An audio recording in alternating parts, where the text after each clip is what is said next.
Okay.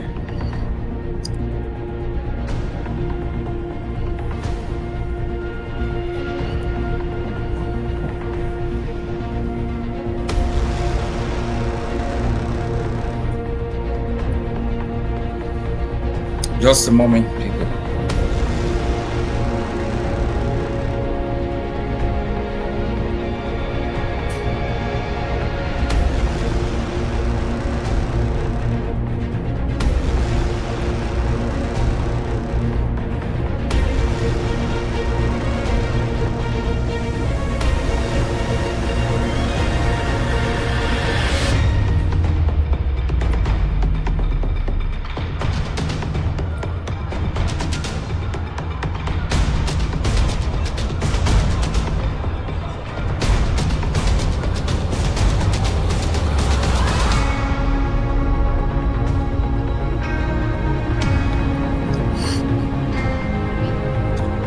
Today we are going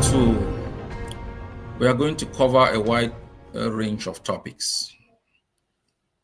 Some are international in nature.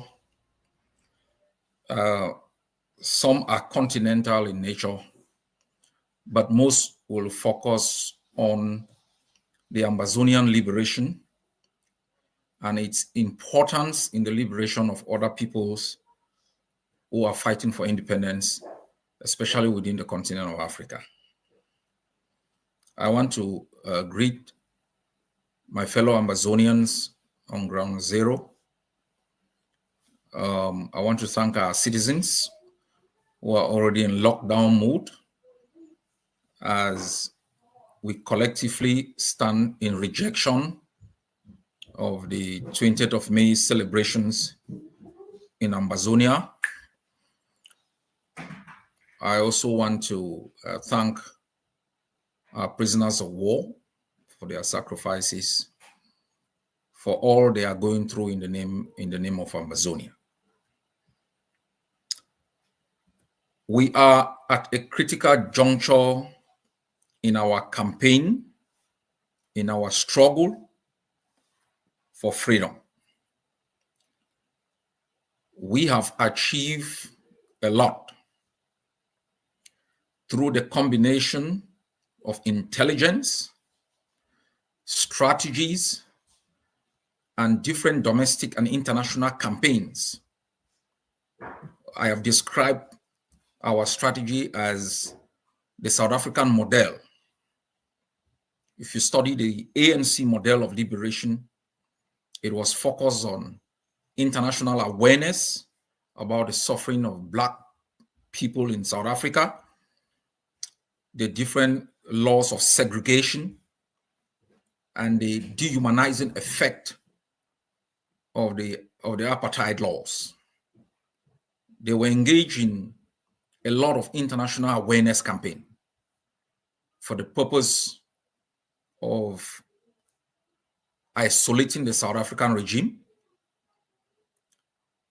and ensuring that other countries boycott South Africa, name and shame it, all of which had an economic impact on South Africa. The ANC had a military wing and called the Umkhonto Wesizwe. But it realized that then South Africa was a nuclear power country. It had the support of the United States, Great Britain, and almost all of the most powerful countries in the world. It was well armed. It had the capability. It was also fueling an insurgency in Angola, and it made focus on armed resistance extremely very difficult. And the ANC had factored all of these realities in developing a strategy that ended up with a victory for the ANC. I am very certain that with the strategies we have put in place, it will end the nightmare that came into our land almost 65 years ago. When you look at what we are doing, and this communication is important for our people to have a sense of understanding of why we take the actions we take, the effect of these actions on the occupation of our homeland. And I think this will give us an opportunity to be more resilient and to be more patient. I think yesterday my account on Facebook was disabled. So for your information, I will not be returning on Facebook. And I ask everyone who wants to listen to me to subscribe to my YouTube channel and follow me on Twitter. But what I'm about to say is the essence of the strategies we put in place. A comrade wrote this morning, and he said, this war is on every front because the enemy is trying to knock us out on every front.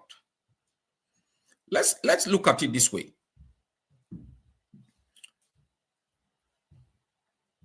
Ambazonians are not allowed to speak about Ambazonia in the homeland. Ambazonians cannot assemble. They don't have the freedom of assembly. They don't have the freedom of speech. They don't even have the freedom of conscience just to think about Ambazonia.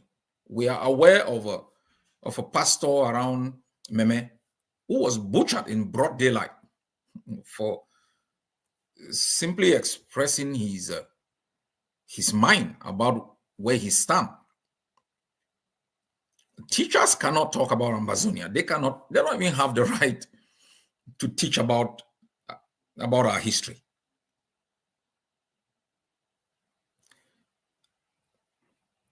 It's criminal to publish anything about Ambazonia. You realize since the beginning of this struggle, no newspaper, no TV channel operating either in Ambazonia or in Cameroon would ever give me an interview for fear of reprisals. That's the reality. And also they have launched a ferocious campaign internationally to stop us communicating. They have the right to own TVs. They have the right to say whatever they want to say, manipulate communications in the way they want. Yet they are engaged internationally with criminal lawyers to make sure that Ambazonians who want to speak about our right to be free are criminalized. They have attacked individual Ambazonians. They have used their networks within social media platforms to prevent us from even communicating. And I now understand why the comrade said this is a war on all fronts. I responded to him and I said, we are no Chamberlains. We are a generation of the Churchills. And that we will fight them on social media. We will fight them on the ground. We will fight them in every arena. That's how the ANC won. And that's why we've brought Cameroon on its knees, not only in Ambazonia, but internationally. And take note, Cameroon has prevailed historically because it has had the monopoly of communication, of the truth, and it has had the monopoly of authoring international perceptions about what is happening in our land. We have denied them that monopoly.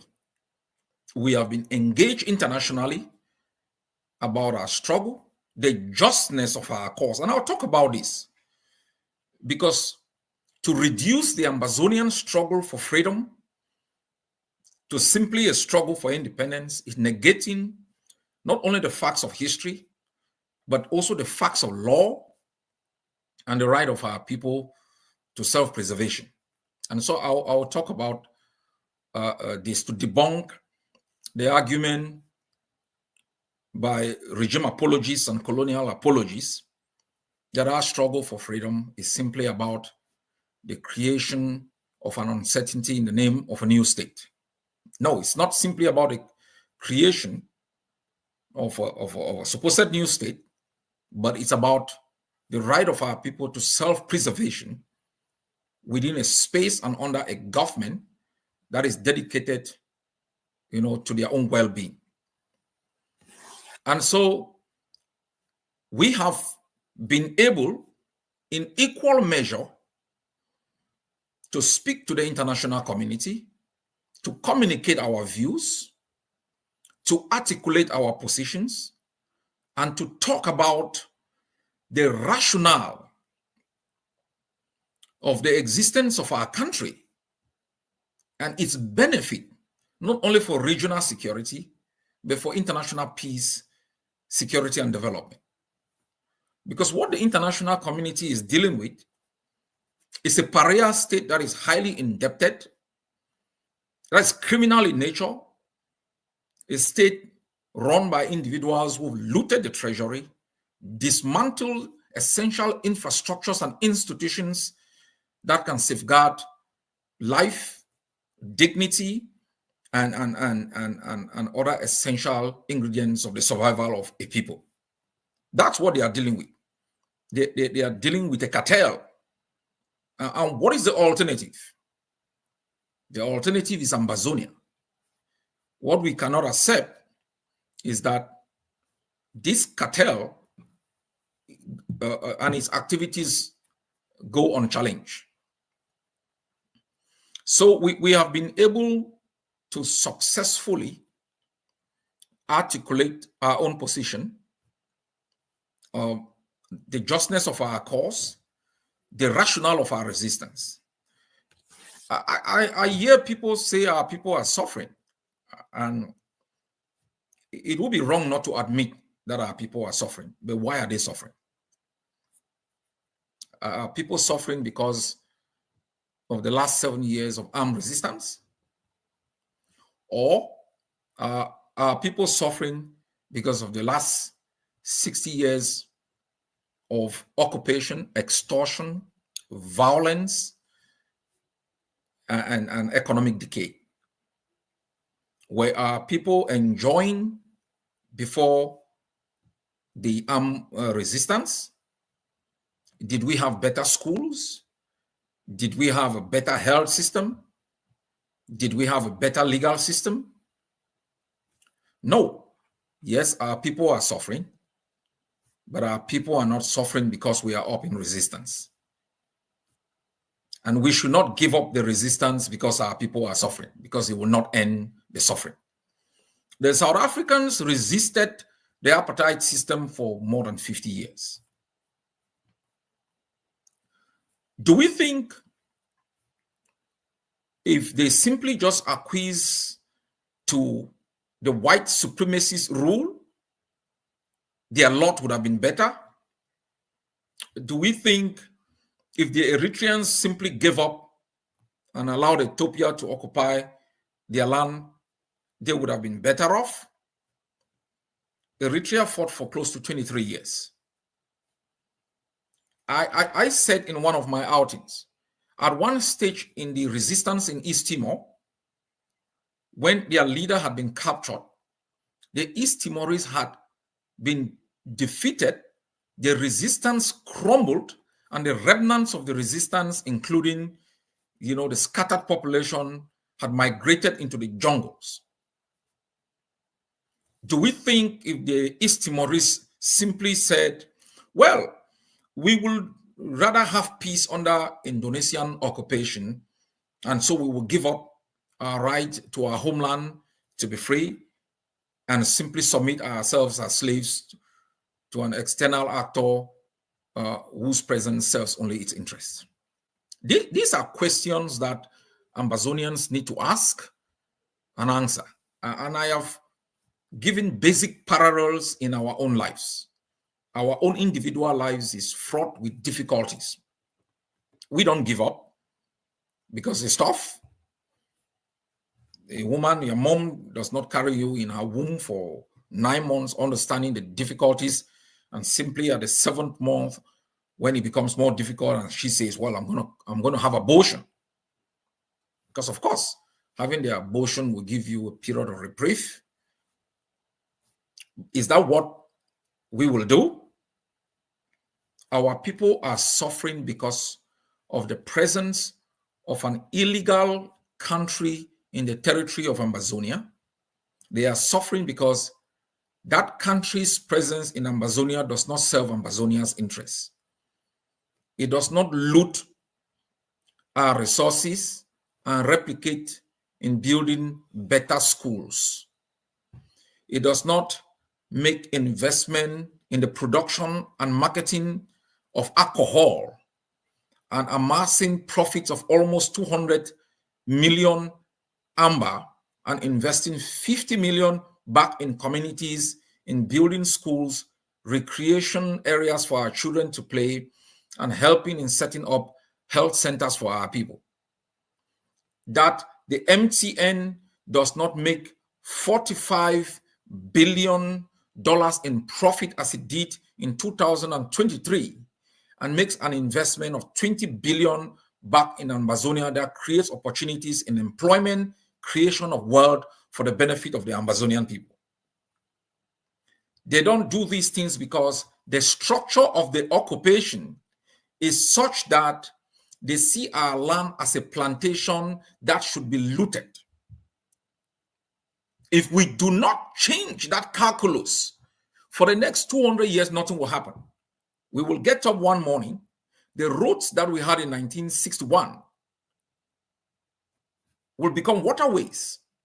We will get up one morning, the institutions that we had more than 25 years ago will become detention centers. For 60 years, every attempt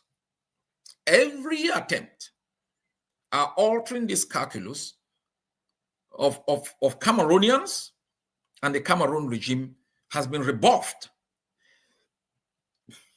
They don't call us Le Bamenda for nothing. And I'll talk about this also in India when I talk about the question of genocide, which I will go into more detailedly in subsequent discussions. Because when we talk about genocide, most of you are looking at numbers, how many people have been killed. No, we look at intent. What is the intent of the perpetrators?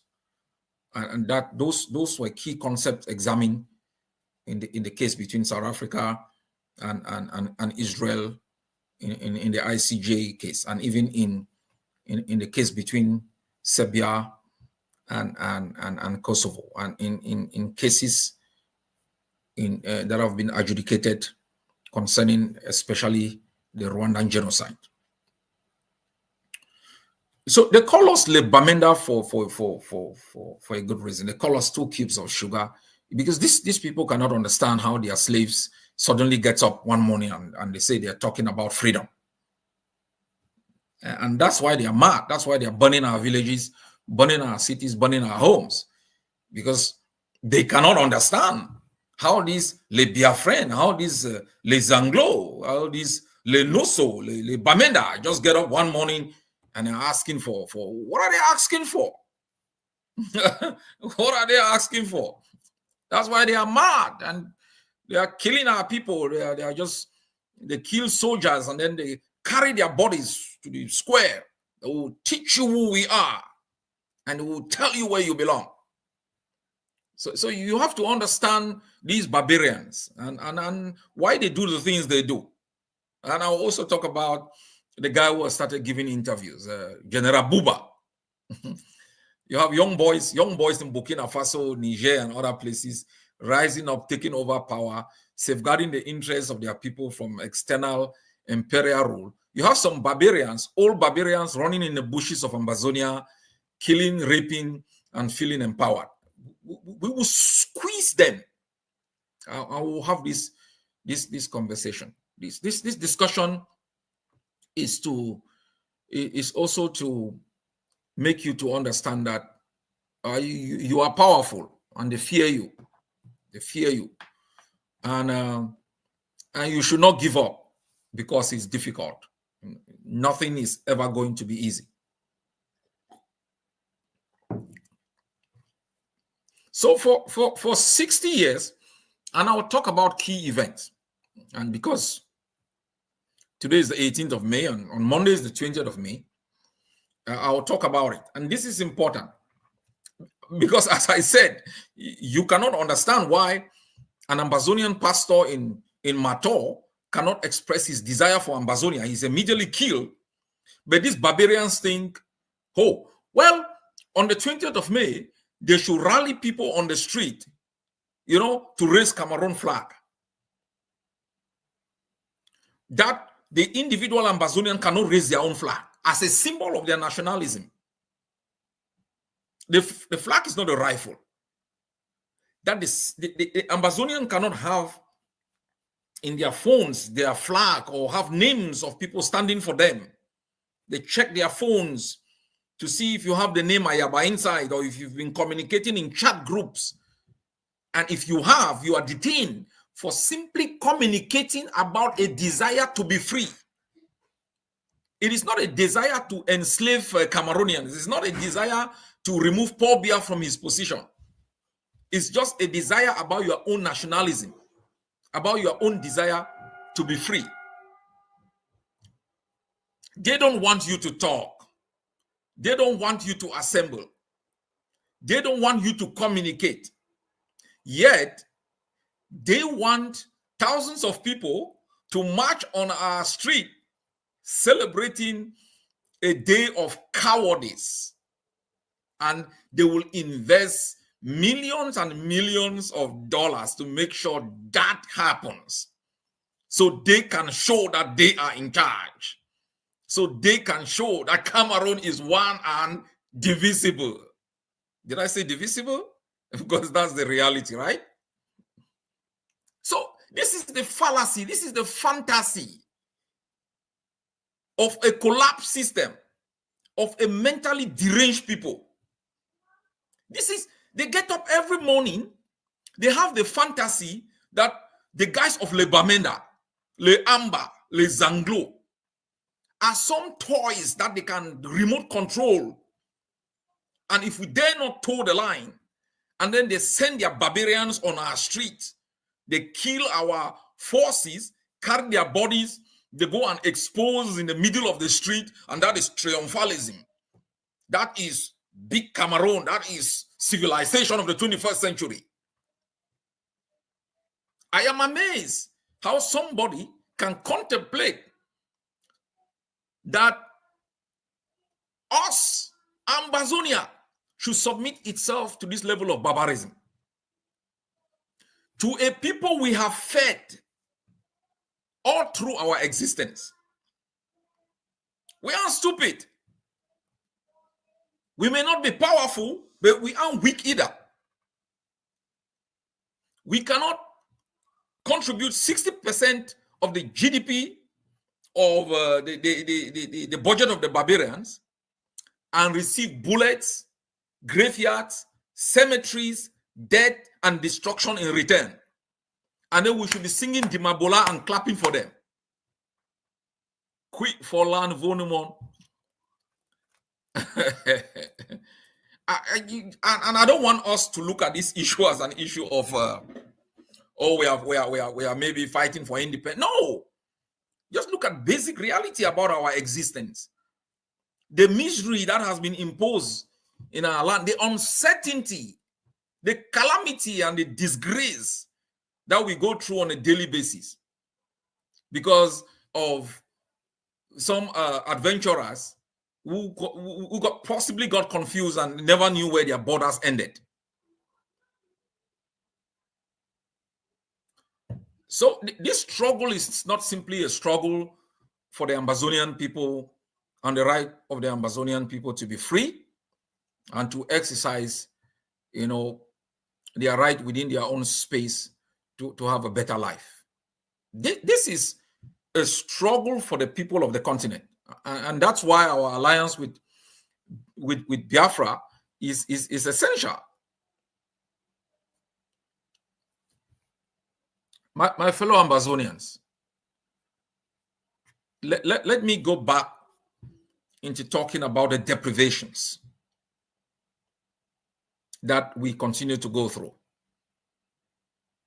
That Ambazonians cannot assemble, that Ambazonians cannot freely speak. And that the greatest advocates for these deprivations are co-opted Ambazonians who work for the system. And that the greatest advocates for the dehumanization of Ambazonians are Ambazonians themselves.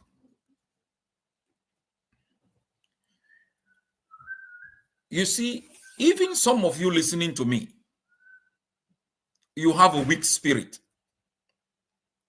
And that's not a crime. So it's important to recognize that you are human, and the difficulties of life will make you question certain facts of your existence. The struggle for freedom is hard. Jesus died at 33, right? Martin Luther King Jr., Malcolm X, Patrice Lumumba, I don't think any of them ever made it to 40. Mandela was damn lucky. He was taken into custody. I told you guys a story. I was driving through Biafra land once. I think I left Ecom and I was going to Calabar. And there was this argument on the bus. And I was talking about freedom. And there was one guy just looking at me and like, what the hell is this guy talking about? And when we reached a cemetery, he tapped me. He said, look, you know what that is? I said, yes. He said, that's where people who talk like you end up. And everybody was laughing. It's difficult. It's difficult to overcome injustice. It's difficult to overcome impunity. It's difficult to overcome tyranny. Even countries that are advanced in democracy, in the rule of law, in the protection of rights, still face challenges. You still find in the United States, the justice system doesn't cut through for everyone. Black people are still struggling to find their way through the system. There is discrimination everywhere. Difficulties in countries are blamed on immigrants. And so people always look for scapegoats to explain why they cannot make progress. So I'm not here to make you think, the journey we are making is a walk in the park. We may not make it ourselves. I've said it several times. But what we cannot do is to be born in slavery, consciously live in slavery, and consciously die in slavery. That is unacceptable in the trajectory of the journey of human life. I said once, the book of life is 3 chapters. If the first chapter is written for us, because the chapter at birth, and the last chapter is written for us because the chapter at death, chapter 2 must be written by us. That's the chapter of life. Simply existing is not an option. Simply living is not an option. You weren't born to be a slave. And so it is our responsibility, all of us, to rise up to oppose systems of deprivation, systems of death, whose sole existence is to ensure that we are constantly in want and that we have no right, no freedoms, and no opportunities. And so our struggle in Ambazonia is not about the creation of a state. We are a people living within a territory, and every people living within a territory with an international border, a system of governance, is a state. And it's unacceptable, both in terms of treaty law, customary law, and simply morality, for another state to simply marshal its forces into your own, take it over, and turn you into their slaves.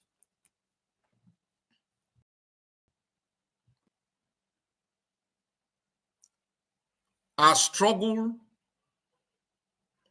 has taken a pivotal turn. When we watch what is going on in our land and in Cameroon, we can breathe a sigh of relief. Because for the first time, and this is critical, on the 20th of May, let me take you back 10 years. I will be very fast with this. I'm coming to a point where you should understand what you have achieved, how you have rewritten your own history, and how you've put your arrogant occupier in shame. But most importantly, your resistance and consciousness has generated a conversation within the ranks and files of the occupier state. That is a good thing. Because first, they were in denial of our existence, and then they moved to the next level. I'll talk about this also in their strategy of collapsing resistance. I'll talk about this. This is important. As a flashback in history, these United Nations, United Kingdom, United States, and others sat by and watched international law thwarted. When on February 11, they imposed a referendum or a plebiscite on us to vote to either integrate into Nigeria or to become, to establish a federation with Cameroon that had already gotten independence on the 1st of January. After that plebiscite, the United Nations on the 15th of April, 1961, no, on the 21st of April, sorry, they passed a resolution that required, a kind of a conference to discuss the terms of the federation. Cameroon has never been interested in exercising good faith, and this is also a subject for another time. International law, even domestic law, exists, only survives when people act in good faith. You cannot police the law. Laws only survive because actors act in good faith. They respect it, they obey it, and then it becomes part of a normative framework within society. Cameroon has not been an actor that has ever acted in good faith. It believes in manipulation, it believes in deceit, it believes in propaganda, and it believes in violence. That is the nature of the French Empire. So Cameroon failed woefully to have a proper conversation on the form and the kind of constitutional arrangement that should bind Ambazonia with Cameroon, and to make sure that each House of Assembly was going to debate and adopt any draft proposal that both parties will agree to. Cameroon used the strategies that tyrants used in the 60s to eliminate pluralism. Oh no, we are black people, we should not get these white people to be part of what we're doing. Why France was helping Cameroon in these discussions. They imposed a federation on Ambazonia. Then on the 20th of May, 1972, they dismantled that federation and set up a unitary state. The federal flag had 2 stars, each star representing the interests of each state. In 1972, they eliminated 1 star and they left 1 representing the interests of Cameroon. They changed the name from the Federal Republic to the United Republic. In their desperate journey towards completely occupying Ambazonia, dismantling our institutions, eliminating any trace of our distinctiveness, and claiming we were some part of a greater project of Cameroon. And so on Monday, since 1972, rather than celebrate their Day of Independence, which was 1st January 1960, or at least celebrate the 1st of October, the day they illegally moved into our territory and claimed coexistence, Cameroon has rejected every day that reminds us of valid history. The ones that it has maintained, it has renamed them. For example, 11th of February, which is Plebiscite Day, is now Youth Day. 1st of October, that should have been the Day of National Unity. Ambazonians are killed for celebrating it. 20th of May, that is the day that they destroy national unity, is the day they celebrate as a day of national unity.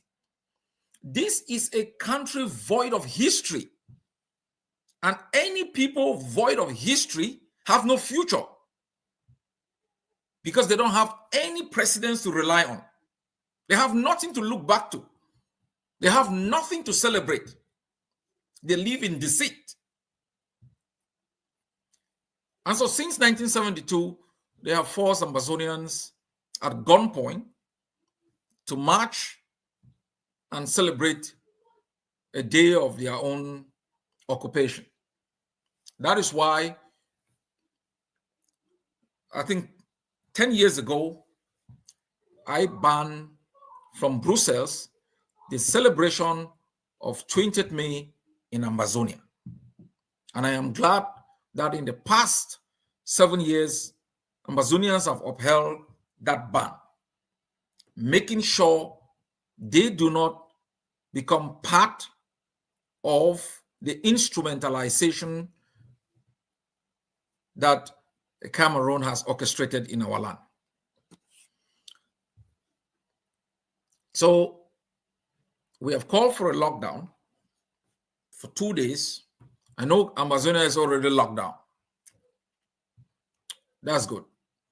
I heard market women whispered that people should buy fast because there will be lockdown. And I want to talk about this lockdown because I listened to, I think, a statement from, I think, the Vatican radio. I think a pastor was spewing shit, talking about the effects of the lockdown and talking about autonomy. And I think it's relevant for me to address this thing. I said in my introduction that our people are going through difficulties. The difficulties is not as a result of the lockdown, it's not a result of the armed resistance. The difficulties we are going through is as a result of the presence of Cameroon in our country. There are 52 weeks in a year. There are almost 365 days in a year. Naturally, Amazonia locks down for 52 days. Art lockdowns associated with the 11th of February, 20th of May, 1st of October, Women's Day, and there's some kind of fake activities. It will rush around 60 days. And Ambazonians still have more than 295 days to carry out their activities. Ambazonians in jail are locked down for 365 days a year. 52 weeks a year. Ambazonians who are refugees are locked down for 365 days, 52 weeks. Ambazonians who have died because of their desire to be free, because they participated in the resistance to be free, are locked down for life. And so we must have this information to understand why, when we call for lockdowns, it is far bigger than the specific activity that we are fighting against. The families that have lost their sons and daughters because of Ambazonia look up to our resistance for hope. The families whose children are buried in graves that they are not even aware of look up to the freedom of Ambazonia to find where their children are buried. They look up to the way we conduct ourselves around these dates for hope that they will find their children and that their children did not die in vain. The wives and husbands whose spouses are in jail, the mothers and fathers whose children are in jail, they look up to how we conduct ourselves during these days for hope that one day their children, their spouses will come back home. It is not only against a day of illegality, it is also a commitment, a rededication, a renewal of the covenant between us, our destiny, and our people who are suffering deprivation. We cannot betray that trust. We cannot betray the mother who is asking the question, where is Sam Sawyer buried? We cannot betray the mom who is asking the question, how am I ever going to find the body of General Ivo? We cannot make the parents who sit, the spouses who sit, and hope that one day we will succeed and their children will leave jail, their husbands will leave jail. We cannot betray them. That is why I ask all of you to see these events, not in isolation, but to have a big picture perspective of why we struggle. So my people, I know you have sacrificed a lot. I know my responsibility is to always remind you of the sacrifices you have made, but also to tell you about what awaits you in the future. And I've said this in many ways. There are still many mountains to scale, higher ones than the ones we've scaled. But look back, the valley that you have escaped from is riddled with the bodies of our fallen soldiers, our fallen comrades, our fallen compatriots. Look carefully into the eyes of those who are in jail. You will muster the energy to keep scaling the mountains going forward. Cameroon is not returning. This is the good news. It is not returning. I read what General Buba, you only hear his name. You know, his name represents failure. I think we are once aware of a certain Bello Boba. It's a sad day. You look at him, he's a ridicule. Surely must have gone on retirement and brought back to salvage a crumbled institution. Look at the men in charge in Burkina Faso. Look at what they have done. And you have so-called generals in Cameroon running around, a guy wearing diapers, a senile individual who does not know the difference between Sunday and Monday. They cannot overthrow that government, dismantle the institutions of oppression that has kept Cameroonians and Ambazonians in servitude for more than 60 years, and engage in meaningful discussion that will change the destiny of Cameroonians and Ambazonians. They have been shipped to Ambazonians to wage a war against our people. The reason why I tell you Cameroon is not coming back is because if you watch the way they are conducting themselves, you will see they are confused. They have defeated Ambazonia so many times. They have held conferences, national dialogue. They've given us all sorts of status. After dismantling the federation, they gave us a so-called United Republic, then gave us a republic. They have given us provinces. I don't know what is the difference between a province and a region. I don't know what is the difference between a province, a region, and a special status. They say when God wants to destroy a people, it brings confusion into their midst. Cameroon is confused. And so Cameroon is experimenting on different strategies through propaganda with the hope that we ourselves will destroy our own resistance for its own benefit. Cameroon has never faced an organized people with a consistent message, and a people it cannot bribe, a people it cannot use violence to scare. It has never faced this level of determination, and that's why they are confused. They created DDR centers for so-called fighters. The fighters started fighting amongst themselves on TV. Some have escaped. It used some as spies to show them how to get into Ambazonian territory. And they murdered some.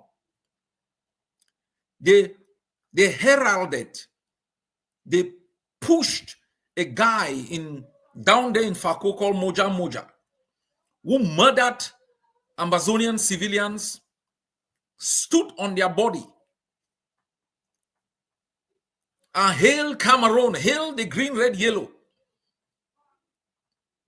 After a few years, he is dumped, and he goes in front of the camera like a scared child, and he's talking how they've dumped him because they wanted him to do a coup d'etat. And then within a few moments, he was in a canoe trying to escape.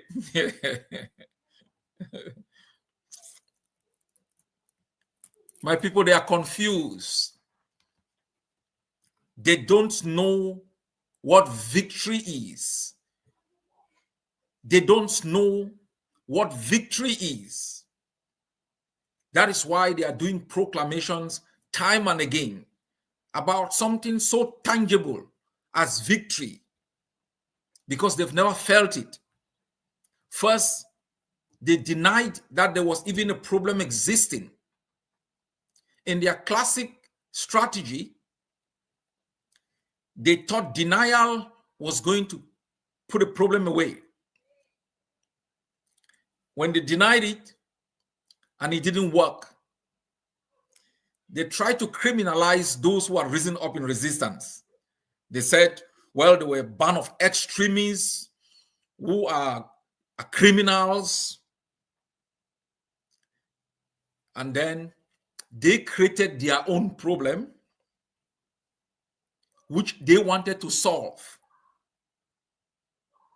And the problem they created was the one they created on the 20th of May, 1972.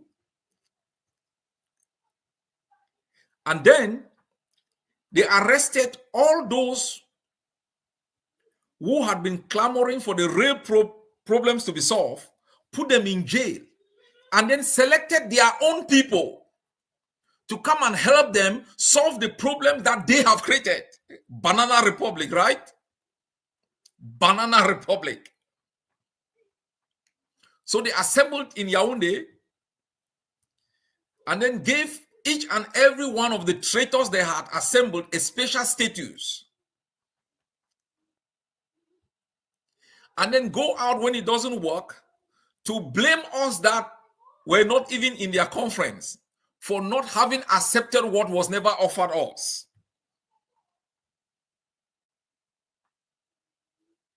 And then they got up one morning when we had insisted that this is an international problem and this was beyond their paycheck.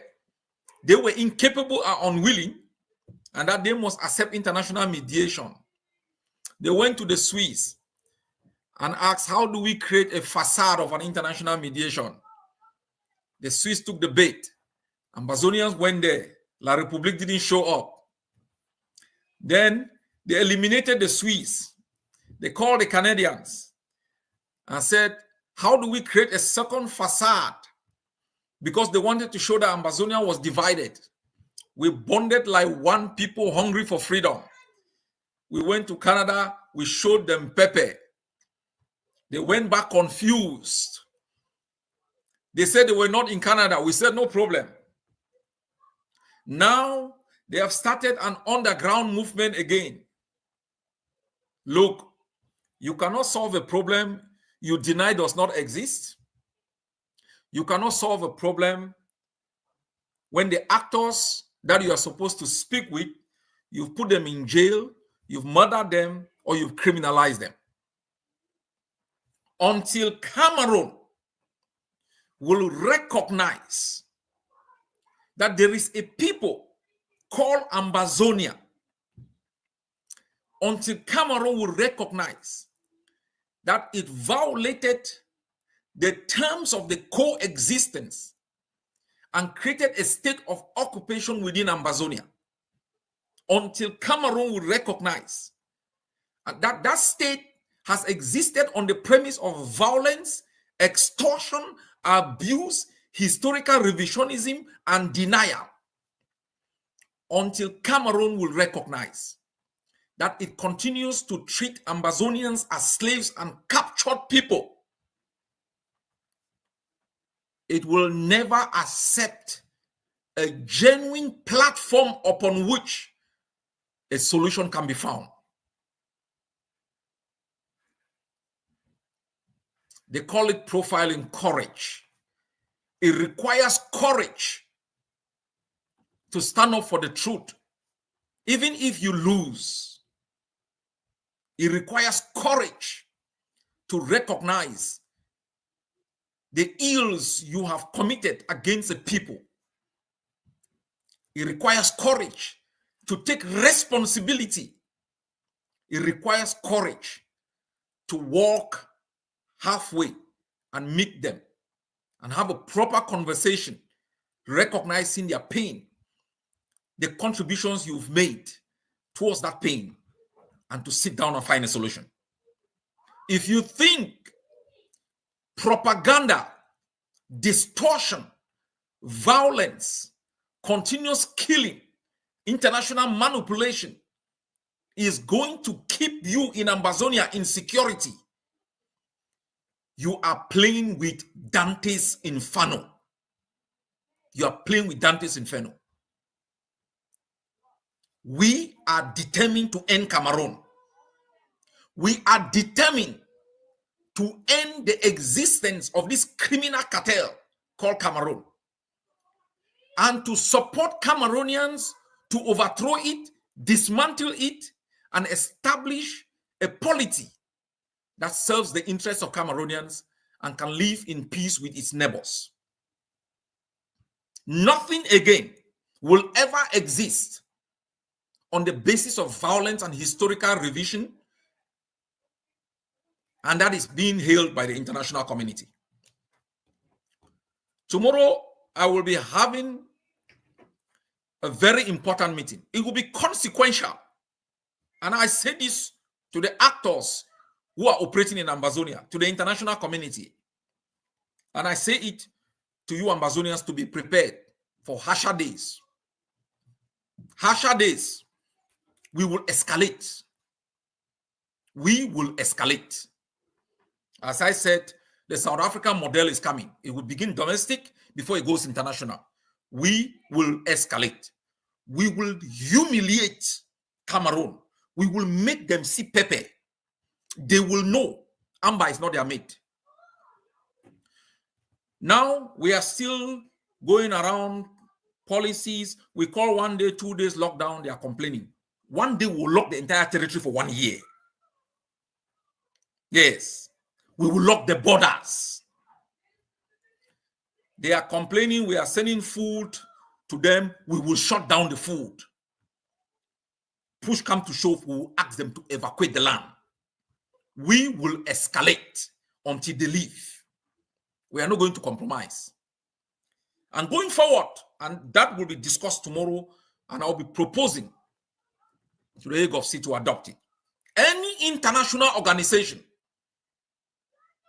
that will refer to us as Northwest or Southwest will be banned from doing anything humanitarian or whatsoever in Ambazonia. You shall call us by our identity. We are not asking you to recognize the state of Ambazonia. We are Ambazonians. You shall not call us by the colonial name that is bestowed on us by Cameroon. We will ban you from Ambazonia. And I'll be asking the Hague of C to adopt that tomorrow. I will also be discussing with the executive on the change of taxi colors. I know everybody is scared. They say, well, we'll put what on our people? Bullshit. Bullshit. We had banned the use of CA number plate in Ambazonia. We banned the use of CEMAC number plate in Ambazonia. Every time sensible policies are discussed to distinguish Ambazonia from the colonial empire, you say, oh yeah, why don't we stop the CFA? We choose what to stop at what time that serves the interests of our country. There will be a time we will rather adopt another currency than to be using the CFA. When we make that decision, we will let you know. We will escalate our actions against the imposition of foreign laws, foreign government in the land of our birth without our consent. Especially at a time when you cannot talk about Ambazonia, when you cannot meet in a room to talk about Ambazonia, when you cannot proclaim your Ambazonianness, when you cannot be even in a chat group that talks about Ambazonia, when you cannot fly back into your country because you will be killed because you are Ambazonia. These people cannot have the right to speak in our country. They cannot have a right to organize elections in our country. They cannot have a right to open radio stations, television stations that propagate falsehood and deception in our country. We will criminalize all of those activities. Quid pro quo. We talked about reciprocity. So we all must be prepared. There is a time for escalation because we are dealing with a stubborn enemy that thinks it has the monopoly of violence and it has the monopoly of madness. We will tell them that Sankara wasn't wrong and we are children of the generation of Sankara, that to be able to be free, you need a certain degree of madness. My fellow people, we as a people have a right to exist. We as a people, we have a right to dream. Our portion is not inhumanity. Our portion is not dehumanization. Our portion is not hopelessness and uncertainty. Ambazonians in the diaspora are confused. Ambazonia in the diaspora, they are uncertain. Ambazonians in the diaspora cannot do proper investment here in the diaspora, back at home, because of economic decadence, corruption, and looting, bribery, and corruption. Ambazonians need a future, they need a homeland, they need a place within which they can hope, live in peace, coexist, build communities. I had authorized the Justice Department of the Ambazonian Governing Council to begin discussion about the future state, how the future state is going to look like. This is important. Just one moment, please.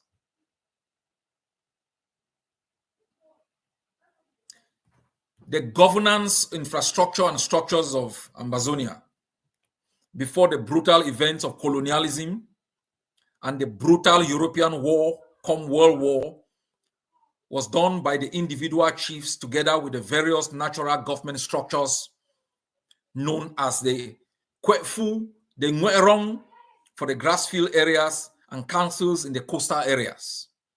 The Germans brutally suppressed these systems with the concept of forced labor. Then came the British after World War II and fortified the traditional homogeneous structures of natural administrators, coined out as native authorities. They classified the chiefs according to the population of the people in the kingdom. This is just the authorization that I've given to the Justice Department to begin to look at the kind of Amazonian structures. And one of the proposals which I immediately really rejected was that, well, that is personal, because if you Amazonians want it, it's up to you. The proposition that will create a House of Chiefs. Now, the question I was asking myself, most chiefs are unelected. You want to create the House of Chiefs as a monumental governmental structure made up of people who, during the liberation struggle, 50% of them were traitors.